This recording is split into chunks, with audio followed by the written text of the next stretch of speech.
Lors de notre précédente édition sur le coronavirus, vous aviez été nombreux à nous demander de reconduire le thème en donnant quelques orientations. Mais cette fois axée sur la géopolitique mondiale et la part de l'Afrique. Eh bien, Pile et Face remet ça avec une question principale. Qui a plus intérêt à voir perdurer la pandémie? Comme dit le dicton, le malheur des uns fait le bonheur des autres. Mais qui sont ces autres? Commencez par vous abonner et activer la clochette, car le train démarre tout de suite.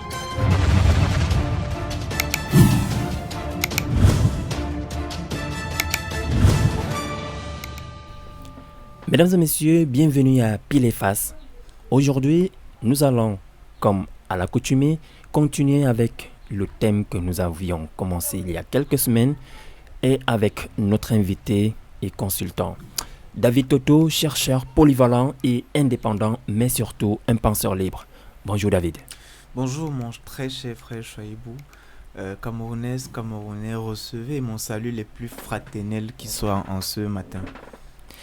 Merci. Et d'entrée de jeu, concernant ce sujet sur le Covid-19, où nos internautes, sinon nos abonnés, ont demandé à ce que nous fassions un acte 2 pour revenir parler de la géopolitique mondiale après Corona, ce qu'il va se passer.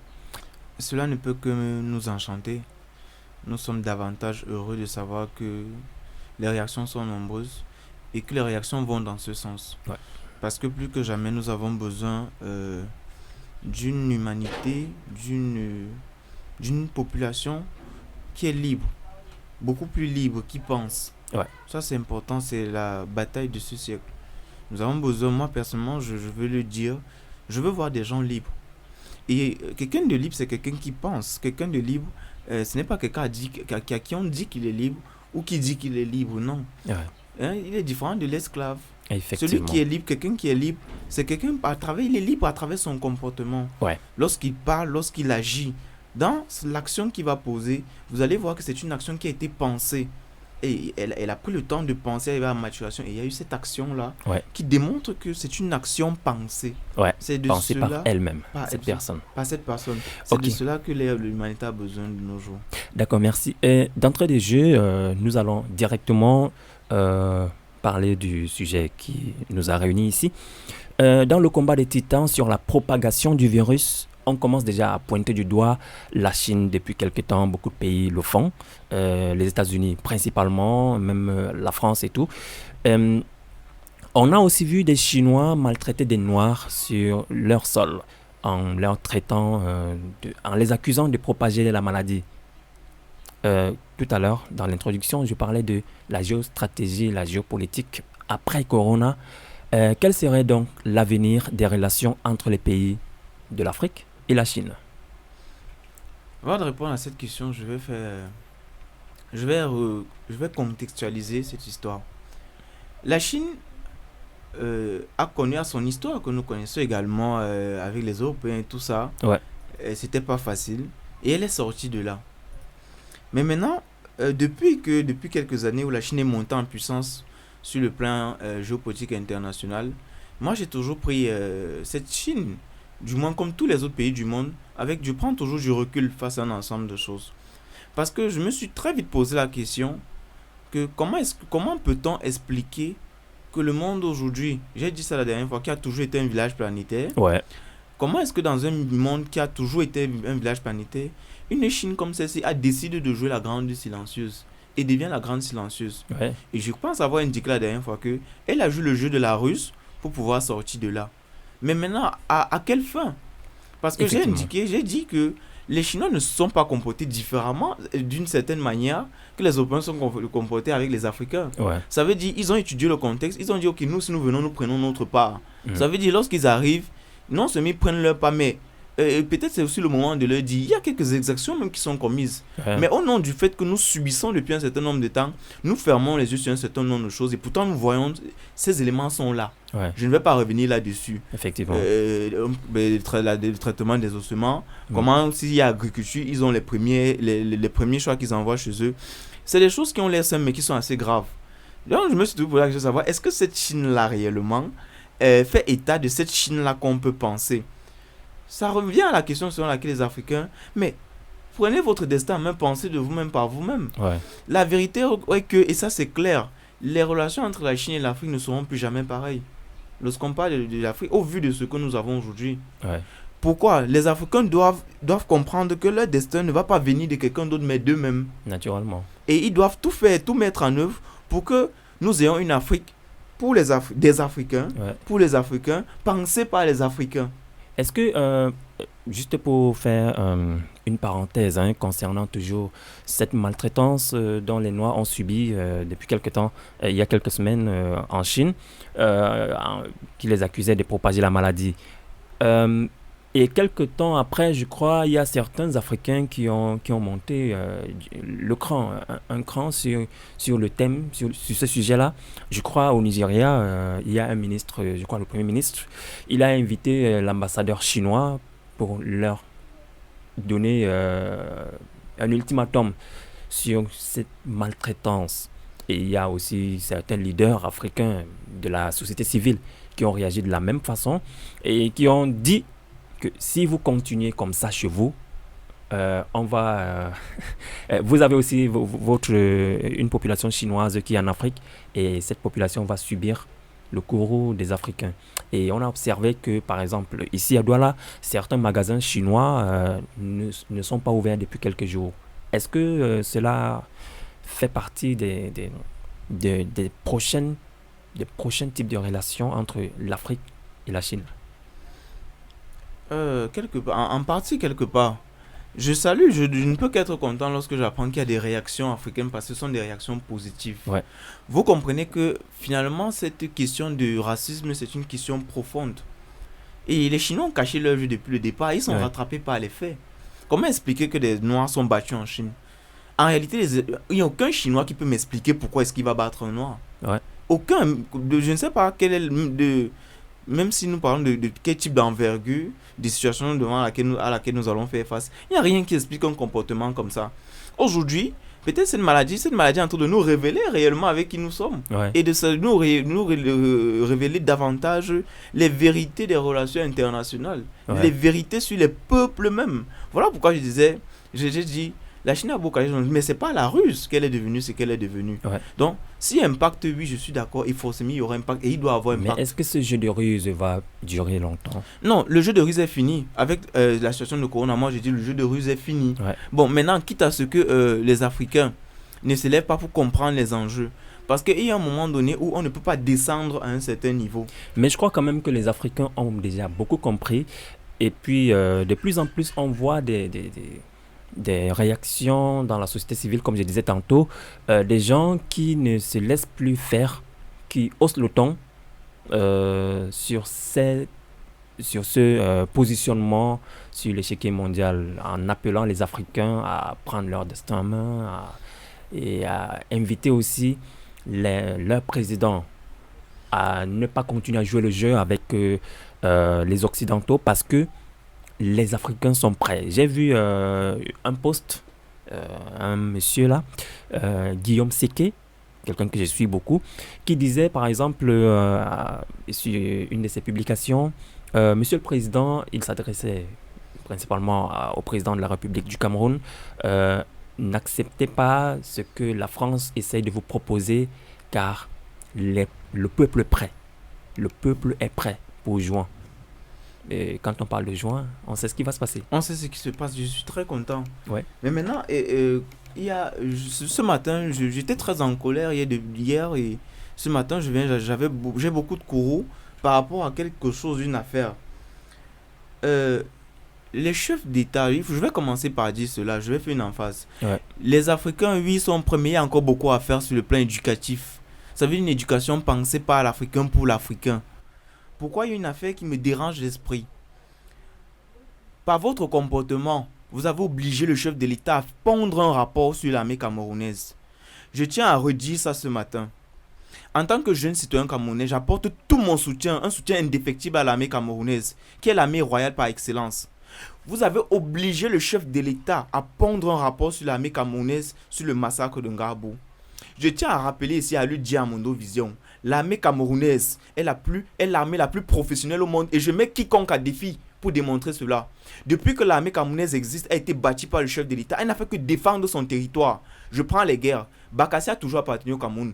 Là-bas, dans cette zone-là, l'armée camerounaise a défendu son territoire. Ouais. Boko Haram qui était déclenché, l'armée camerounaise a défendu son territoire. Uniquement son territoire. Uniquement son territoire. Ouais. Lorsque le Tchad, lorsque Idriss Déby a fait signe, lorsque son excellence, monsieur Idriss Déby, a fait signe à notre chef de l'État, son excellence, monsieur Paul Biya, il y a eu concertation, et c'est dans le cadre de cette force multilatérale qui a été mise sur pied, dans le cadre de la coopération bilatérale, comme le reconnaît la diplomatie internationale, qu'il y a eu conjointement les deux forces qui se sont mis, les deux armées, c'est-à-dire camerounaises et tchadiennes, qui se sont mis ensemble, et qui a fait en sorte que l'armée camerounaise se retrouve sur le sol tchadien. L'armée camerounaise ne s'est pas retrouvée sur le sol nigérian parce que justement il y a eu une interdiction de poursuite et l'armée camerounaise a respecté ça comme depuis le départ, comme l'État du Cameroun depuis sa création a toujours respecté les accords internationaux. Ouais. Donc je m'adresse surtout aux Africains. Vous qui avez obligé le chef de l'État à pondre un rapport comme celui-là, vous allez m'excuser que je dise que c'est vous qui avez obligé le chef de l'État à pondre ce rapport. Dernièrement, il y a une maladie qui sévit dans le pays. Au lieu de prendre les responsabilités en main, les gens demandent à voir le chef de l'État. Eh bien, il vous a donné ce que vous voulez. Vous l'avez vu avec l'ambassadeur de France. Même comme il y a des esprits d'un autre genre, d'une autre dimension, qui se taguent encore à dire qu'il est mort et tout le reste. Vous allez répondre de vos actes. Vous ne connaissez pas le Cameroun, vous ne connaissez pas la terre du Cameroun. Le mois venu, vous allez la connaître. Vous ne connaissez pas le pays du char des dieux. Vous allez répondre de vos actes. C'est un rapport que vous avez obligé le chef de l'État à faire. La plupart des Camerounais, vous êtes des chrétiens. Vous êtes dans les églises le dimanche. Vous lisez la Bible. Je vais vous renvoyer un passage pour vous rappeler ce que c'est que notre chef d'État. Le chef d'État, c'était un roi. Et dans la Bible, il y a l'histoire de Saül, le roi Saül avant le roi David. C'est le peuple d'Israël qui a demandé à Dieu, nous voulons un roi. Et Dieu a dit, ok, je vais vous donner un roi. Mais il leur a énoncé les principes, il leur a énoncé les règles du jeu. Et il leur a énoncé les droits du roi. Allez relire votre Bible et vous allez savoir quels sont les droits que son excellence, monsieur Paul Biya a. Moi, je ne vais pas à l'église, c'est vous qui allez dans les églises tous les dimanches. Allez relire vos Bibles. Et lorsque vous allez relire ce passage-là, vous allez comprendre ce qui vous attend. Parce que je dis bien, quand vous soyez caché, vous vous dites que vous êtes caché, on ne vous connaît pas. Tous les esprits, là je parle spirituellement, qui ont converti dans ce sens-là pour qu'il y ait ce rapport, pour que le chef d'État écrive ce rapport-là, vous allez répondre de vos actes devant l'histoire. Vous n'allez pas échapper. Je tenais à dire ça pour recadrer des gens.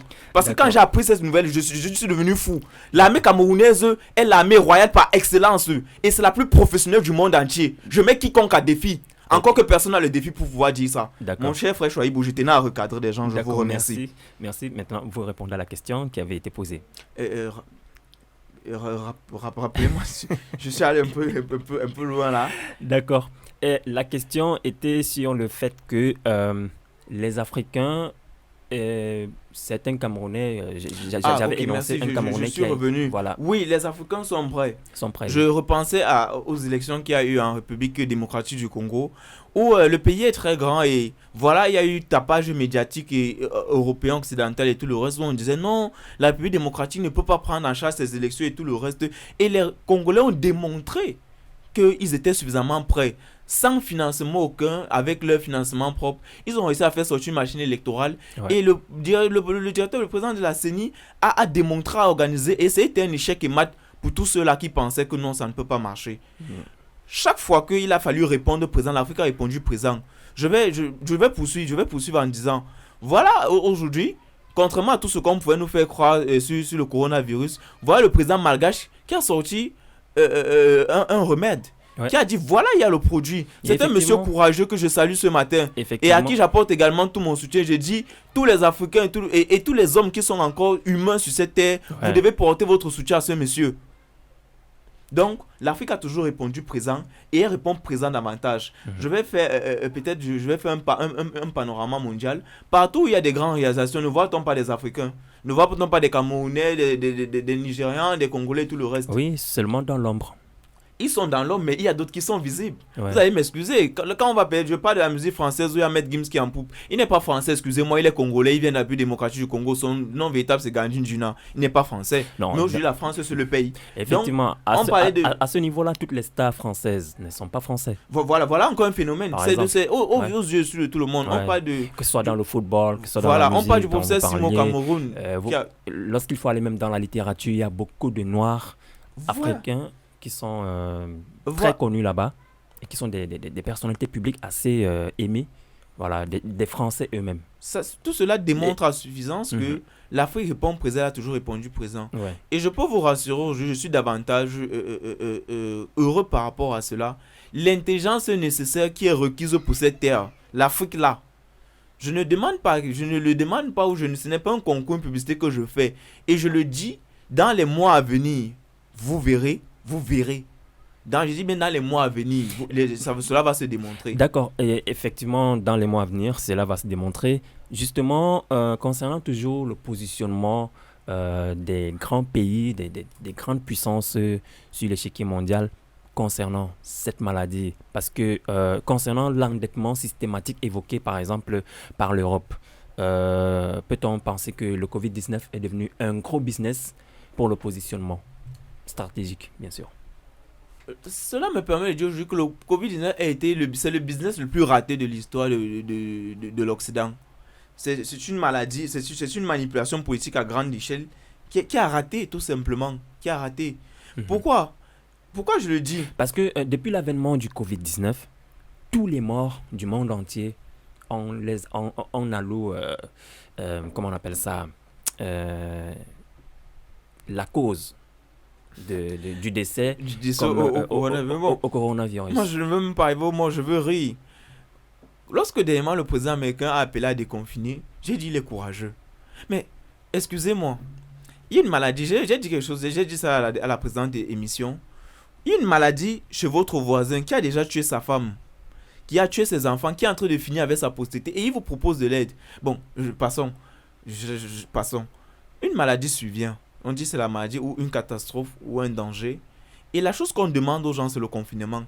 J'avais fait un truc où il fallait réfléchir sur ce mot confinement. Action de se confiner. Je m'étais demandé si nous sommes des sardines. Et j'ai demandé à un monsieur et une dame, est-ce que vous êtes sérieux que vous allez dire à vos enfants que face au coronavirus, vous êtes confinés? Non, moi je pose des questions, je veux réfléchir, je fais juste une analyse de la situation. Je suis d'accord, oui, mais dans le monde entier, on dit aux gens confinez-vous. Vos enfants que vous avez à la maison sont en train de voir que vous vous confinez.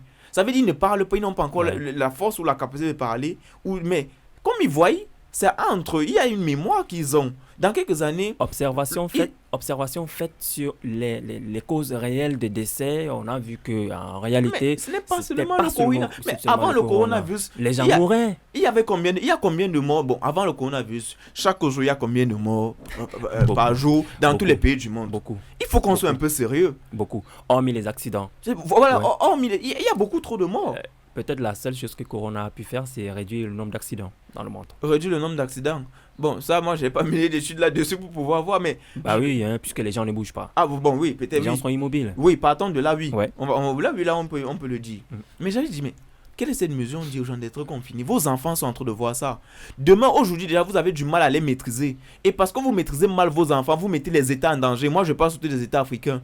Parce que les personnes que vous avez, les personnalités que vous accusez d'être des corrupteurs, des personnes qui volent l'argent de l'État, ne viennent-elles pas des familles? La famille est le premier lieu de sociabilisation. Vous faites comme si vous oubliez cela. Ne viennent-elles pas des familles? Quelle est l'éducation véritable que vous donnez à vos enfants? Demain, ils vont voir que vous aviez été confinés, vous étiez des poltrons et des peureux. Demain, quand vous avez voulu leur dire quoi que ce soit, ils vont vous dire, papa, maman, fermez vos bouches. Face à la maladie, vous êtes restés ici à la maison, vous n'étiez ici à la maison ensemble. D'accord. Vous parlez là d'exemples à donner aux autres. Donald Trump a annulé des fonds alloués à l'OMS parce qu'il estime que l'OMS a été complice de la Chine et tout. Voilà. Quelle lecture faites-vous de cette action réellement? Alors, ça, dans la géopolitique mondiale, j'ai envie de dire que Donald Trump a compris. Mais il a compris en partie parce que je veux voir la suite. Quand il dit qu'il a compris en partie, c'est quoi? Ce monsieur, il est, je pense, le président américain qui m'intéresse le plus ces derniers temps, depuis son accession au pouvoir. Parce qu'il a des critères différents de ceux qui étaient là précédemment. Il est businessman. Ouais. Et il a ses tours, il fait ses bien à son argent. Et est-ce que dans son action, l'Afrique doit peut-être comprendre que désormais, il faudrait qu'elle-même prenne des décisions draconiennes, comme on peut le dire, alors, ce que vous le dites, face à l'ingérence extérieure? Quand vous le dites, j'ai envie de dire que l'Afrique, je me disais que l'Afrique avait pensé à ça depuis. C'est pour ça que pour moi, je tiens à le dire aujourd'hui, pour moi, mon interlocuteur, ce n'est plus l'occidental parce qu'il n'a pas le niveau. Mon interlocuteur, c'est mon frère africain qui me regardez. Parce qu'il est question que vous compreniez, vous compreniez les enjeux et que vous vous mettiez à la hauteur. C'est de ça qu'il est question. Nous sommes à l'ère du verseau. Ça demande une trop grande hauteur. Ça veut dire, par exemple, quand je dis ça, je me rappelle de l'élection présidentielle au Cameroun en 2018. Ouais. J'ai vu plusieurs candidats, j'ai vu des choses. Et je me dis, waouh, c'est pas possible ça. Excusez-moi, si on me demandait d'avoir un certain poste dans ce pays, je refuserais. Pourquoi? Parce que je dirais simplement que j'estime que je ne suis pas... Je dirais que je veux d'abord penser, pouvoir voir ceci, pour pouvoir être à la hauteur de ces postes-là. Mais en 2018, j'ai vu plein de personnes... Bon, je ne dis pas non, mais soyons sérieux. À la fin, moi, je dis souvent aux gens que quand je veux connaître quelque chose, je ne veux pas côtoyer la personne directement, je vais à la source. Ouais. Ça veut dire, je me suis demandé, mais c'est pas possible ça. Comment dans un pays comme le Cameroun, on peut avoir autant de fanfarons? Ça veut dire des gens qui prétendent au majesté suprême de la République, de l'État du Cameroun. Soyez un peu sérieux. Donc, je dis, mon interlocuteur, c'est mon frère africain qui m'écoute et qui se met à la hauteur des enjeux. Ça veut dire, nous sommes aujourd'hui dans l'échiquier politique, géopolitique, le plus complexe que nous ayons eu depuis, je ne sais pas, 5 000, 10 000, je ne sais pas combien d'années. Et cela demande que nous soyons à la hauteur des enjeux. Depuis la grande civilisation, l'Afrique reçoit des coups. Voilà. Donc je me réfère depuis cette grande civilisation jusqu'à aujourd'hui. Nous sommes arrivés à un niveau où jamais l'échiquier géopolitique, géospirituel n'avait été aussi compliqué. Ouais. Chers Et frères et quelque sœurs, part à l'avantage de l'Afrique quand même. Non, c'est à l'avantage de l'Afrique. Parce que cette maladie a révélé, tout à l'heure vous le soulignez encore, a révélé toutes les facettes comment on appelle ça, des relations internationales et voilà, Bon, inter-États. je ne sais pas si je vais employer le mot avantage. Je ne sais pas. Pourquoi je vais m'expliquer. Je vais convoquer quelque chose ici. Quand je parle d'avantage, je parle surtout de ce confinement pourrait permettre à l'Afrique de revoir sa stratégie d'approche comparativement à ce qu'elle faisait avant, avec l'Occident bien sûr, parce que l'Occident a toujours été le bourreau de l'Afrique. Vu sur ce plan, oui, mais moi je vais aller beaucoup plus loin, pas seulement pour de l'Occident, mais pour le monde, du monde entier. Ouais. Ça veut dire des relations avec la France, tous ces pays de l'Europe, les pays même d'Asie, Ouais. les pays Arabes, d'Amérique. Ouais. Mais maintenant, surtout, entre nous-mêmes pays africains, de revoir nos relations. Ouais. Parce qu'il y a beaucoup de dossiers noirs qui sont là et qui attendent d'être gérés. Ouais. Et je tiens à le dire, s'ils ne sont pas gérés, non, ça ne va pas bouger. Parce que j'ai envie de dire qu'en termes de priorité, il s'agit d'abord de gérer nos relations entre nous avant de gérer les relations de l'extérieur. Parce que l'Afrique est quand même le seul continent où les hommes d'affaires, par exemple, ne parviennent pas à aller traiter des affaires ailleurs et ramener de l'argent à la maison. Voilà. Oui, par contre, tous les autres pays, tous les autres continents ont la latitude de faire ce qu'ils veulent en Afrique et de ramener, et ça, c'est de grâce. sortir avec tous les biens. Et ça, c'est grâce au merveilleux droit international dont nous ont inventé les Blancs, qui, en passant, n'est pas un concept qui est le leur. Douala Mangabel, avec le traité Germano-Douala, c'était déjà une démonstration de traité international. C'est pourquoi je peux dire, si je me réfère à l'État du Cameroun, je vais dire que c'est même le premier. Donc, ils n'ont rien appris au monde entier. Ils n'ont fait que copier, mal copier. Ouais. Je disais tout à l'heure que je vais convoquer sur une loi. Je vais dire, il y a dans cet échiquier politique qui est aujourd'hui de cette RC, il y a eu deux options. Que les Africains m'écoutent bien.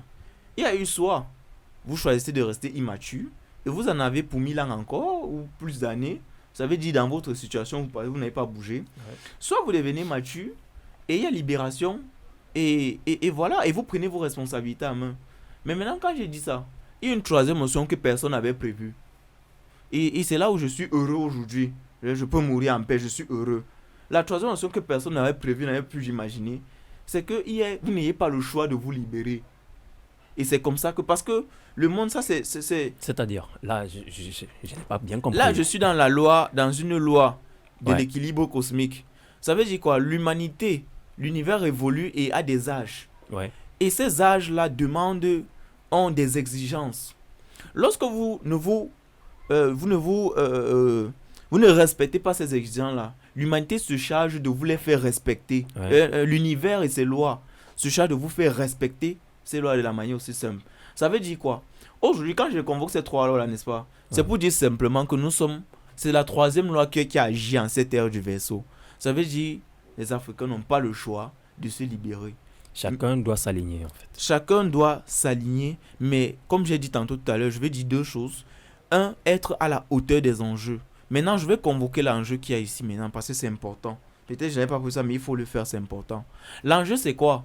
L'enjeu, il n'est pas de vous libérer, comme on dit, et vous de devenir très fort et faire comme les autres. Si c'est ce que vous pensez, c'est ce que vous passez le temps à faire, vous n'avez rien compris, excusez-moi. C'est pour ça que quelque part aussi, je vais faire une emphase, hein, je vais titiller des gens. D'accord. C'est pour ça que j'en veux à la diaspora africaine. Quand je dis que je vous en veux, le mot diaspora, vous-même, allez faire des recherches sur le mot diaspora. Et avant de faire des recherches, je vais vous donner quelques prémices que moi j'ai. Le mot diaspora, n'est-ce pas, prend un essor considérable avec le mouvement sioniste. Mais maintenant, le mouvement sioniste dans le monde a semé que du bordel dans le monde. Cette histoire d'Israël et de peuple élu qui est parti de cette terre, qui est Israël qu'on connaît aujourd'hui, qui a marché, migré, s'est retrouvé aux États-Unis. Vous allez faire le constat que partout ils sont passés, ils n'ont laissé que la guerre, la calamité, la terreur. Ouais. Voilà ce qu'ils ont laissé, ils ont semé la mort partout. Donc, vous voyez que le thème diaspora en lui-même déjà est un thème consacré au malheur et à la mort. C'est à vous de faire changer ça, c'est à vous de faire démentir cela à ce niveau-là. Ça, c'est un don. C'est pour ça que tous ceux qui m'ont toujours dit qu'on voyage pour aller prendre la technologie chez le banc pour venir avec, j'ai toujours dit que c'était des bêtises. Parce que vous-même, vous ne pouvez pas faire ça. Vous ne pouvez pas donner le secret de votre vie à votre ennemi pour qu'il vienne vous tuer avec. Vous ne pouvez pas faire ça. Personne au monde ne peut faire ça. Donc, c'est fou à la limite. Donc, je disais tantôt que ce n'est pas ça l'enjeu.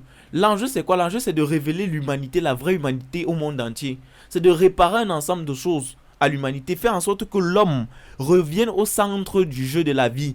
Ce n'est pas les smartphones et je ne sais pas tout. Ce n'est pas les machines qui sont au centre de la vie comme nous avons aujourd'hui. Ouais. C'est pour ça que j'ai dit c'est deux phases. Un, les relations entre nous-mêmes États africains. Ouais. Parce que je vais vous raconter une anecdote, c'est assez amusant. Hein. Depuis qu'il y a le confinement et qu'il y a eu des mesures qu'on dit que bon, il a été dit qu'à 18h tout ferme. Ouais. Aujourd'hui, ceux qui entravent, on le sait, qui entravent toujours la loi. Hein, par moment, la police débarque. Je prends, nous sommes au Cameroun. Et gâteau, on récupère ceux qui sont hors la loi. Ouais. Mais il y a un phénomène qui se passe. Étant donné que nous voulons, l'État essaie de contenir. Ce n'est pas toujours par moment qu'on veut forcément prendre les gens, mais leur dit qu'il faut respecter les mesures de loi. Qu'est-ce que j'ai observé? Lorsqu'on récupère par exemple la marchandise de quelqu'un, il dit à la police que non, il y a aussi quelqu'un là-bas derrière, ou quelqu'un de l'autre côté là-bas, qui a aussi son truc là-bas, c'est caché. Ouais. Et la police débarque aussi là-bas et récupère. Excusez-moi, c'est de la bêtise. Je vais être dur dans mes mots. Pourquoi je dis c'est de la bêtise? Vous pensez qu'en disant ça aux policiers, vous êtes amis alors vous le policier, mais vous vous trompez. Vous vivez avec votre voisin. Ça veut dire que s'il y a quelqu'un qui est à même de vous aider directement, c'est votre voisin. D'abord. Le policier là de manière générale. Et tout cela démontre le niveau auquel nous sommes encore. Parce que ça allait d'être un exemple anodin, mais ça démontre le niveau de mentalité auquel nous sommes encore. Ce sont les mêmes erreurs qui étaient commises par le passé qui sont en train d'être commises. Est-ce que pour conclure dans cette question, vous pensez peut-être que l'Afrique n'est pas réellement prête alors? Non, je ne pense pas cela. L'Afrique est prête. Qu'est-ce que vous essayez de nous illustrer non, alors? j'essaie, ce que je dis, et j'ai dit ça tantôt, j'ai dit ça plus haut, que les gens soient davantage à la hauteur des enjeux. D'accord. La hauteur des enjeux est un peu... Je vais prendre par exemple un thermomètre ou un baromètre. Si on va dire par exemple que l'échelle la plus supérieure du baromètre à 10, n'est-ce pas? Pour le moment, peut-être nous sommes à 5, hein, ou peut-être 7,5, 6, n'est-ce pas? C'est bon, mais ça ne suffit pas. Ouais. Nous sommes à un niveau où les enjeux demandent que nous soyons à 9,5 au moins. Ouais. C'est de ça qu'il est question. Là, j'ai pris est-ce que vous pensez que les Africains ne sont pas prêts ou bien c'est la masse qui n'est pas prête? Peut-être qu'il y a... Parce qu'il y a des gens qui ont quand même des raisonnements beaucoup plus au niveau. Donc vous essayez d'illustrer là. Peut-être que c'est la masse qui n'est pas prête. Si je me fie à vos propos, oui, je dirais que c'est la masse. Si je me fie à vos propos, d'accord, je me dirais que c'est la masse. Et justement, ça me permet de dire quelque chose à laquelle je pensais. La sécurisation des États africains dépend de chaque Africain. Si vous êtes Camerounais ou Burkinabé, je ne sais pas, Ghanéen, Nigérian, Centrafricain, ouais, la sécurité de vos États, prise indépendamment, prise individuellement, avant d'être pris collectivement, dépend de vous. Je vais revenir sur un concept, sur quelque chose que j'ai évoqué à la première émission. J'ai salué le visionnaire et notre chef de l'État, son Excellence, M. Paul Biya. J'ai salué son concept Armée Nation. Et je pense que j'avais commencé à indiquer que ce concept veut dire que chaque Camerounais est soldat. Chaque Camerounais est responsable de la sécurité du Cameroun. ceux qui sont engagés dans l'armée, dans les forces de sécurité, ne sont-ils pas vos frères, vos soeurs, vos mères, vos maris, vos femmes et tout ça? Ouais.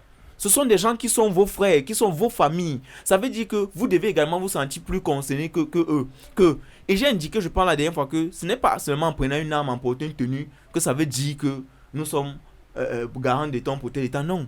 C'est dans votre comportement de tous les jours. C'est pour ça que j'ai raconté l'anecdote dont j'ai raconté là. Ouais. Et j'ai dit, moi, c'est un indicateur pour moi, pour me démontrer à quel niveau les gens sont encore. Ça veut dire qu'au niveau organisationnel, il y a encore des déficits. Il y a encore des manques qui doivent être corrigés rapidement. D'accord. Juste pour revenir et puis sortir de cette question dont vous avez essayé d'illustrer amplement. Tout à l'heure, vous parliez du Madagascar qui a essayé de faire quelque chose contre le Covid-19. Effectivement, l'Afrique a présenté et a répondu présente dans le combat contre le virus chinois. Il y a des gens qui l'appellent ainsi, en proposant des médicaments. Mais l'OMS n'a encore rien dit. Pour vous, quelle lecture? Ils émettent des réserves et tout. Mais bon, est-ce que cela veut démontrer à suffisance que l'OMS, c'est vraiment l'Occident? Parce que depuis quelques jours, après que le président malgache ait pris en main cette histoire avec ce médicament et pour le promouvoir lui-même dans son pays, et on a observé qu'ils n'ont pas eu des cas de décès concernant le coronavirus. Et puis après, on a vu de l'autre côté en Europe, ils ont commencé à faire des tests de médicaments contre le Covid-19 sur des êtres humains. Qu'est-ce que cela veut illustrer réellement? Je réponds à votre question en trois tirés. Préalablement, je ne dis pas que c'est un virus chinois, non. Je vais dire c'est un virus de l'impérialisme. Là-dedans, je mets l'Europe, vous allez me pardonner, je mets même l'Asie, je mets l'Amérique, je mets tout le monde sauf l'Afrique. Pourquoi? Parce que nous sommes dans un cas où ils ont passé le temps à se comporter tous de la même manière. Je disais la dernière fois que lorsqu'on accuse le laboratoire de Wuhan, il n'y a pas de laboratoire dans quel pays, dans quel de ces pays-là? Sauf l'Afrique. Sauf l'Afrique, il n'y a pas de laboratoire. Ouais. Et dans ces laboratoires, on y fait les mêmes choses. Les missiles balistiques qu'on fait, ça vient d'où? Ça vient pas des travaux de leurs chercheurs et grands savants. Donc, c'est facile de dire de coller. Donc, un virus, on s'amuse à jouer. Quand on parle souvent des fondements des sciences, la dernière fois, on en parlait encore, des fondements des sciences naturelles et des sciences modernes. On a observé que les sciences traditionnelles, pour faire un médicament, ils n'ont pas besoin d'aller prendre un virus et venir faire des tests, effectuer des tests dessus.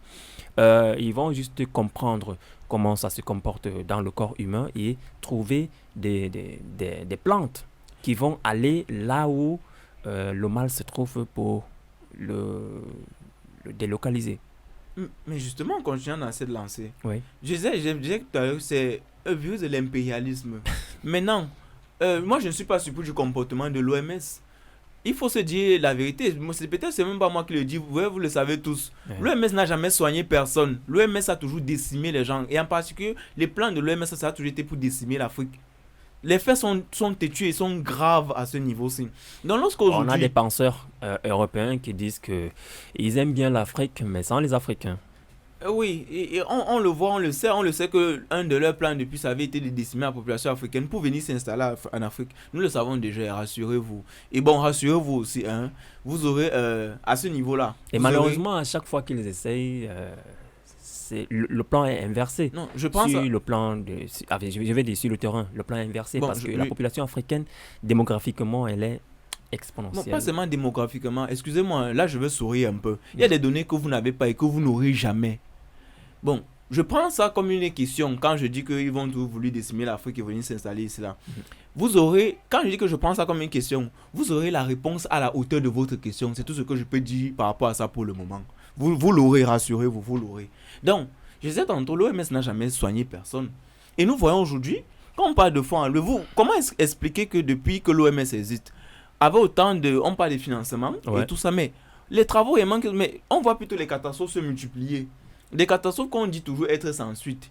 Donc aujourd'hui, il y a le président, son excellence, monsieur Andry, et Nirina Rajolina, Ouais. qui a démontré qu'il est un monsieur courageux, Très. qui a démontré que l'Afrique a la réponse et qu'on peut faire des choses. Il a démontré, Et il je a crois dit... que ce n'est pas seulement le Madagascar qui a proposé des médicaments, il y a aussi le Congo. Mais justement, tout La à l'heure, RDC, je crois. j'ai indiqué déjà que la République démocratique du Congo avait démontré au monde entier, que les Congolais avaient démontré en créant cette machine d'élection-là qu'ils sont capables. Ouais. Je veux revenir sur les propos de monsieur, de son excellence, le président de la République de Madagascar, Madagascar, ouais. son excellence monsieur Andry Nirina Rajolina, à son investiture. Voici ce qu'il a dit. Il a dit, je cite: devant Dieu, le pays et le peuple malagasy, je fais le serment de réaliser, suivant les normes en vigueur et dans l'intégrité, les nobles fonctions et la haute responsabilité du président de la République. Je fais aussi le serment de mettre en œuvre tous les pouvoirs qu'on me prête, en faisant tout mon possible pour défendre et raffermir l'unité nationale et le respect des droits de l'homme. Je fais aussi le serment de respecter la Constitution et l'orthodoxie financière pour le bien de toute la population. Lorsque j'entends, je vois ce que je vois, il respecte ce qu'il a dit. Et il commence son propos en disant devant Dieu et le pays, et il parle du peuple. Ouais. Il est devant Dieu et il respecte cela. Il parle de la Constitution, il parle des droits de l'homme. On parle des vrais droits de l'homme. Ouais. Pas ces droits de l'homme, excusez-moi, hein, vous allez m'excuser, je l'ai dit, je vais le dire chaque fois. Vraiment, l'homosexualité, c'est une chose que je ne vais jamais, c'est-à-dire, ça ne va jamais essayer de me... Je dis non au LGBT. Si je le dis, mais pas avec LGBT, je ne serais pas né. C'est une affaire de quoi? L'Allemagne sera décimée d'ici quelques années. J'ai vu une vidéo, une dame qui travaille dit que non, elle ne veut pas faire d'enfants et qu'on prend les émigrés, font des enfants. Vous n'aurez même plus d'immigrés pour faire vos enfants. Vous allez être décimés, vous allez disparaître, vous serez rayés de la carte du monde. Vous n'aurez plus d'immigrés pour faire des enfants qu'on fait les années à venir. Vous allez vous le rappeler que je vous avais dit ça. Donc, Et monsieur... ça, c'est un danger pour l'humanité. Hein. Non, excusez-moi. En termes de danger pour l'humanité, n'est-ce pas? Ouais. Je pense que, vraiment, on va m'excuser, je vais être cru et tout ça. D'accord. Ce qui a toujours été un danger pour l'humanité, peut-être à ce niveau des faits, c'est l'Occident. Bon, j'ai envie de dire, c'est le peuple occidental. Oui, Parce une que partie quand même. Hein, parce que c'est pas tout le monde. une partie du peuple Oui. occidental qui a toujours été un danger. D'accord. Parce que ce qu'ils ont réussi à faire, ce n'est que décimer la race humaine. Parce que lorsque vous créez des guerres, vous créez des catastrophes, vous générez même des catastrophes. Ça décime l'humanité. L'homme est la plus belle chose qui soit arrivée à l'univers depuis que l'existence est. Et il est l'élément central de l'univers. Ouais. L'homme est ce qui fait la vie. Lorsque vous portez atteinte à cet homme-là, ça veut dire c'est la chose la plus horrible qui soit. Ouais. Ça veut dire que peut-être, je ne sais pas, certaines personnes, vous n'imaginez pas ce que ça fait, ce que vous posez sur le plan cosmique. Je vais encore revenir à la Bible. À la Bible, il y a beaucoup de chrétiens et tout ça qui m'écoutent. Même ceux qui sont musulmans ou bouddhistes et tout ça, vous lisez tous ces livres-là parce qu'il y a des passages similaires dans ces livres-là, Coran et tout ça. Il y a des passages similaires. Ouais. Dans la Bible, peu que j'ai lu, quand je lis, quand on parlait de Caïn et Abel, Caïn qui a tué son frère Abel, Dieu lui a dit qu'il va répondre de ce 100 versets-là. Il lui a dit cela, il dit que tu vas répondre de ce 100 versets. Je faisais la démonstration de la dernière fois de la piqûre du moustique. Et c'est que la piqûre du moustique, ça fait mal parce que quelque chose n'est pas censé se retrouver Dans la chair. dans la chair humaine. Ouais. À plus forte raison, pour qu'il y ait épanchement de sang humain, il faut que l'homme soit blessé, donc qu'il y ait entaille. Ouais. Donc, quand vous avez engagé ce processus-là, ce sang qui est versé là, vous allez répondre. Vous allez répondre. Donc, en termes de catastrophe, pour moi, on va me dire, mais c'est une partie de la race blanche, jusqu'ici. Ok. Excusez-moi, quand moi je dis race blanche, je dis tout ce qui n'est pas noir. Vous Ouais. allez m'excuser. Mais ce que je fais, qu'on soit précis avant que je sorte par là, que je recadre les gens, je ne suis pas raciste et je ne crée pas un conflit.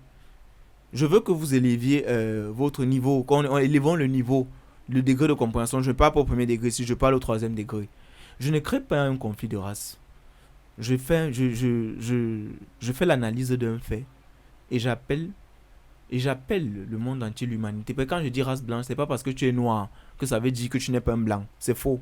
Ouais. Et c'est pas parce que tu es un blanc que ça veut dire que tu n'es pas un noir. C'est faux. Allons-y au troisième degré. Vous pouvez avoir la peau noire, mais vous êtes blanc en réalité. Quand je parle de race. De même que vous pouvez être blanc et vous êtes noir en réalité. Tout ça varie.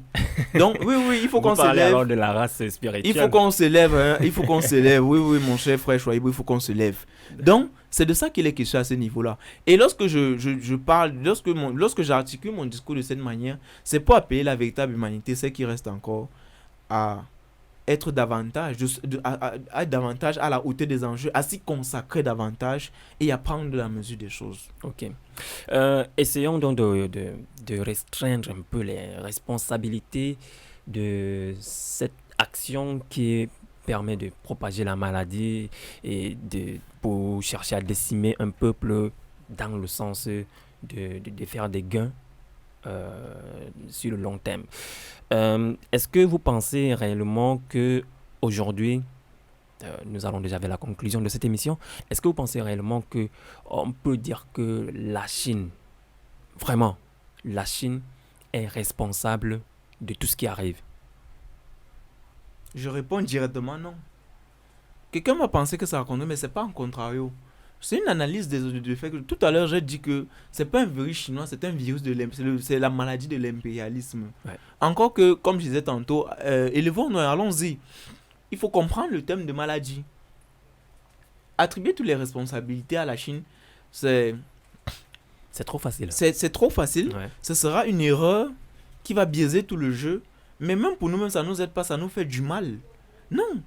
Ce n'est pas une responsabilité seulement chinoise. Pourquoi quand je le dis, j'ai dit tout à l'heure que tous ces pays ont des laboratoires. Ouais. Mais maintenant, tout se comporte d'une certaine manière.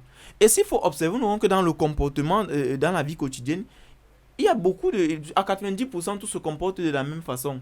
Donc, coller la responsabilité à la Chine, non.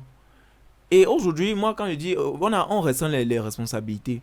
J'ai fait le mini-exposé sur ce que j'appelle les races. Et moi, je veux prendre des responsabilités pour tout un chacun. Ça veut dire que j'interpelle cette Chine-là. J'interpelle mes frères chinois, je vous interpelle. Dès le départ, vous n'avez pas joué franc jeu. Avec le jeu de la ruse, vous n'avez pas joué franc jeu. Vous êtes comporté comme les autres, vous avez déjà joué la grande silencieuse.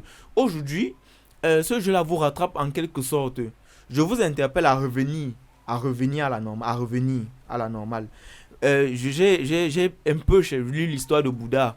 Vous croyez en Bouddha, j'ai un peu lu son histoire. Son nom, le Bouddha, son nom c'est... Je n'ai pas réellement son nom dans ma tête, mais allons-y avec Bouddha. Pourquoi. C'est plus facile, allons-y avec Bouddha. On l'appelle le Bouddha. Oui, vous avez... Moi, je ne pense pas dans son ascèse spirituelle que c'était ça qui vous a réellement laissé comme message. Un message où les Noirs, non. Je ne pense pas. Dans son ascèse spirituel, il n'y a pas d'impérialisme. Il n'y a pas d'impérialisme dans son message. Il parle de l'humanité. Dans son message, il y a quelque chose de profondément, c'est de l'humanité qu'il est question. Effectivement. Donc, revoyez, lui, il n'a pas écrit. Comme aujourd'hui, j'ai envie de dire, les grands maîtres, peut-être, je ne sais pas, il n'a pas écrit. Ce sont ses disciples qui ont écrit. Ouais. Mais même dans les écrits de ces disciples-là, je ne pense pas qu'il y ait une trace. Et j'ai dit tout à l'heure, quand je convoque ici le bouddhisme, que toutes les religions du monde, vous avez des similitudes, vous rejoignez à un certain endroit. Donc, c'est pas un discours c'est pas un discours fermé. Le chinois qui est bouddhiste va se retrouver là-dedans. Je ne sais pas, l'Afghan qui est arabe. Vous avez raison. Tous les théologiens sont d'accord. On parle toujours du bien-être de l'humanité, de bien faire, d'aider son prochain, ainsi de suite. Donc, à ce niveau-là, on est tous d'accord que toutes les religions, tous les théologiens sont d'accord. Voilà. Ouais. Donc, j'interpelle mes frères chinois, vous êtes mes frères, à revenir, à revoir. Il y a un certain nombre de choses qui n'ont pas marché. C'est une sorte, je tends la main, et si vous jouez franc jeu, vous allez voir que ça va marcher réellement. Bon, vous savez quand même très bien que dans la géostratégie mondiale, il n'y a pas de... Il n'y a pas d'amis. Il n'y a pas d'amis, il n'y a pas de sentiments. Très souvent, c'est une guerre de titans. Est-ce que vous pensez que l'Afrique devrait se comporter désormais comme une... parce que dans ce jeu-là, il n'y a que la proie et le chasseur. Est-ce que l'Afrique doit se comporter en chasseur? Je vais vous répondre par une parabole. Pour éviter d'être une proie? Oui, je vais vous répondre par une parabole. D'accord. Et il faut saisir le sens. Ok. Je je me retrouve quelque part où j'ai des encadreurs, je travaille, où j'apprends quelque chose. Et un jour, un encadreur me demande, nous discutons. Peut-être, je ne sais pas si j'aurais dû faire pas, mais je me livre à vous. Nous discutons et il me dit, choisis-tu être le guépard qui est puissant et qui repose sur sa puissance et qui a sa technique qui est unique, qui ne bouge pas et qui consiste à guetter la proie et après en quelques secondes par sa puissance attraper sa proie, ou être le caméléon qui lui s'adapte, qui lui parce qu'il change de couleur, il est changé, s'adapte aux situations. Je n'ai pas répondu, je suis allé méditer et aujourd'hui je réponds. Je ne suis aucun des deux, je ne choisis aucun des deux parce que je ne suis pas un animal, je suis un homme. Ça veut dire quoi quand je l'ai dit? Quelles sont les personnes qui ont théorisé que les relations internationales c'est une histoire de jungle où on a des proies et on a des prédateurs? Qui a théorisé cela? Alors moi je m'inscris en faux dans cette théorie-là. Non, nous sommes des hommes et c'est pour ça que je dis il est question ici pour Parce nous de que, repenser le monde. Dans cette relation de proie et prédateur, on n'a pas la raison. Il n'y a pas la Il raison. n'y a pas de raison, l'animal n'a pas de raison. Oui. On vit Par parce contre, qu'on suivit. Excusez-moi, l'homme ne suivit pas. Je vais encore, vous allez me pardonner, vraiment ce matin peut-être c'est grave avec moi. Je vais encore conférer la Bible et je vais vous rappeler le cahier de charge de l'homme avec grand H. Si je me fais la Bible, quand Dieu fait Adam, il dit à Adam, voici ce que tu vas faire. Adam a un ensemble de tâches. Tu vas nommer les animaux, tu vas réguler ceci, tu vas voir comment l'eau fait ça. Voilà les tâches, le régalien de l'homme. Voilà ce que l'homme doit faire un homme. Et aujourd'hui, si l'humanité arrive à ce niveau-là, c'est parce que justement, au lieu de se comporter comme cet homme-là, d'avoir ce régalien-là, on s'est assimilé à des animaux. On a dit en science qu'on a deux classes, on a le règne animal, on a le règne végétal. C'est faux, il y a le règne humain qui n'a rien à voir avec tous les autres règnes. Je le dis aujourd'hui. Donc, aujourd'hui, n'est-ce pas, tout ce que nous avons sur la table, c'est un appel. C'est pour dire, homme, qu'est-ce qui t'arrive? Est-ce que tu as oublié ta place dans le concept de la terre et de l'univers? C'est pour ça que la dernière fois, j'ai lancé un appel à la responsabilité, à la responsabilisation. Je le réitère, je lance cet appel à la responsabilité, à la responsabilisation. Vous avez indiqué tout à l'heure, je le dis que je suis humblement le tout petit visionnaire de la Bantu Academy et je partage cette vision-là. C'est à travers cette petite association, ce petit organisme, je partage cette vision-là. Je dis, voici de quoi il est question. Voici de quoi il est question pour ce monde-là qu'on essaie de revoir ensemble. J'appelle à la responsabilité, à la responsabilisation. Que chacun où il est, et j'ai dit ça la dernière fois, c'est un peu une question de fonction ou d'argent et de tout le reste. Non. Ça n'a rien à voir. Que chacun prenne ses responsabilités où il est. Qu'il pose un acte et qu'il assume. Je vais faire une illustration pour qu'on se comprenne clairement. Okay. Après l'anecdote des personnes qui se font surprendre par la police, je vais prendre une autre anecdote pour sortir. Je sors par là. Un soir, autour des 21h, je me trouve chez un coiffeur. Voilà un monsieur qui entre. Il y avait un débat politique assez chaud, je crois, une chaîne télévisée de la place. Et justement, il dit non, vraiment, c'est le gouvernement qui est responsable et tout ça. Et alors, je lui ai fait une démonstration, j'ai posé des questions simples. Je lui ai dit, bon, voici les 21h. Ce matin, tu es sorti à telle heure, je ne sais pas, 6h, 7h. Tu as pris démarrer ta moto, tu es parti vers 4h, selon le programme que tu as planifié. Là, tu es en train de te coiffer, comme tu as planifié dans ton programme que je me crois maintenant parce que c'est toi, tu sais de quoi il est question. Ouais. Tout à l'heure, tu vas rentrer. Tu as une femme à la maison, entre guillemets, que peut-être même tu n'as pas de tu n'es pas épousé. Tu vas faire d'elle ce que tu veux en vertu du fait que tu l'as prise et tu as peut-être fait même 2 ou 3 enfants. Si tu vas décider, non, je vais être cru dans les mots, nous ne sommes même pas peut-être des enfants, peut-être à ce niveau adolescence abstenir, pas pour les adultes. Peut-être vous allez même faire vos galipettes. Comme tu veux, c'est ton bon vouloir. Ouais. Mais j'ai posé la question de savoir, dans tout ce que tu as fait, dans toute la planification et ce que tu as fait, y a-t-il une seule chose que tu as demandé au gouvernement avant de faire? As-tu voulu, as-tu demandé au gouvernement, et 2, as-tu eu l'aval du gouvernement avant de faire tout ce que tu as fait? La réponse est non aux 2 questions. Ouais. Et je lui demande donc, enfin, mais pourquoi est-ce que tu veux que dans tout ce que tu as fait, le gouvernement soit responsable à 90%? Cette terre-ci ne veut plus des hommes éternellement enfants et adolescents. Ça veut dire, vous voyez quelqu'un qui a 40 ans, mais se comporte toujours comme un enfant de 15 ans. C'est pour ça que je pointe du doigt les familles. Nous avons des comportements, c'est terrible. Et j'ai dit, ce que vous appelez dans le gouvernement, vous dites qu'ils font dans la corruption, ce sont vos enfants. Regardez comment les gens se comportent dans les maisons. Quand tout le monde est contre la sorcellerie, Ouais. mais quand quelqu'un va dans la sorcellerie, se fait de l'argent et il vient de l'argent dans la maison, personne ne parle plus. Et lorsque vous allez vouloir dire qu'il y a dans cette famille-là, que vous Et aussi... même si tout le monde est au courant, personne n'en parle. Et tout le monde est au courant et ça devient normal. Ouais. Quand vous allez arriver pour dire quelque chose qu'il y a à vous aussi, donc c'est comme ça, on va vous dire taisez-vous. Non, ce n'est pas sérieux, ce n'est pas responsable, c'est immature. Ça ne nous aide pas, ça ne vous aide pas d'abord vous et ça ne nous aide pas nous. C'est pour ça que je lance cet appel à la... Et je vais lancer cet appel à chaque fois que les gens doivent être responsables. Responsables. Malheureusement, je le redis, aucune école où ça s'apprend. Ouais. D'accord, David Toto, l'émission tire vers sa fin.